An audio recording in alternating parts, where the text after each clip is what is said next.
माघ मास महात्म 23वां अध्याय। जय श्री कृष्ण। राधे राधे। भगतजनों, कल हमने 22वें अध्याय की कथा का रसपान किया था।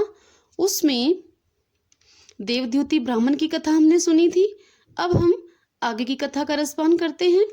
अब आगे ऋषि वेदनिधि ने अत्यंत कोमल भाव से युक्त होकर महर्षि लोमेश से विनम्र निवेदन किया और कहा कि वे उनको भक्ति में विष्णु स्तोत्र का वह पाठ सुनाएं, जिसे सुनकर स्वयं भगवान विष्णु ने देवद्युति को साक्षात दर्शन दिए थे।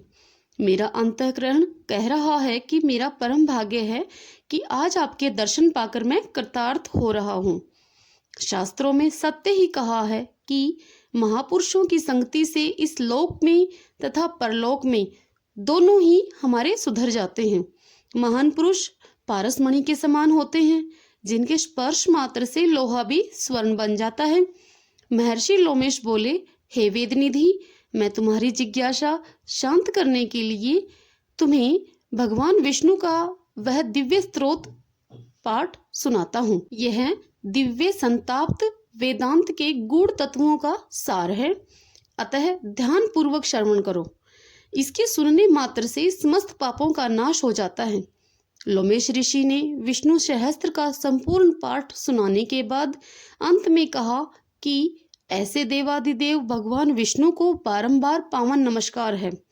हे प्रभु, समस्त पापों, तापों, अज्ञान, अकर्म इत्यादि से हमारी रक्षा करो। हमें दीर्घायु, सुख, समृद्धि तथा सद्गति प्रदान करो तथा हम पर आपकी भक्ति तथा कृपा सदैव बनी रहे। हे द्विज श्रेष्ठ, इस पावन स्तोत्र के पाठ करने से ब्राह्मणों को आत्मविद्या का ज्ञान होता है। क्षत्रियों में बल, शक्ति, ओज तथा तेज का विस्तार होता है। वैश्यों का व्यापार तथा धन समृद्धि बढ़ता है तथा बूढ़ों द्वारा भी यह विष्णु सहस्त्र पाठ सुनना मात्र सुनने से ही उनको सुख, यश तथा सम्मान का विस्तार प्राप्त होता है।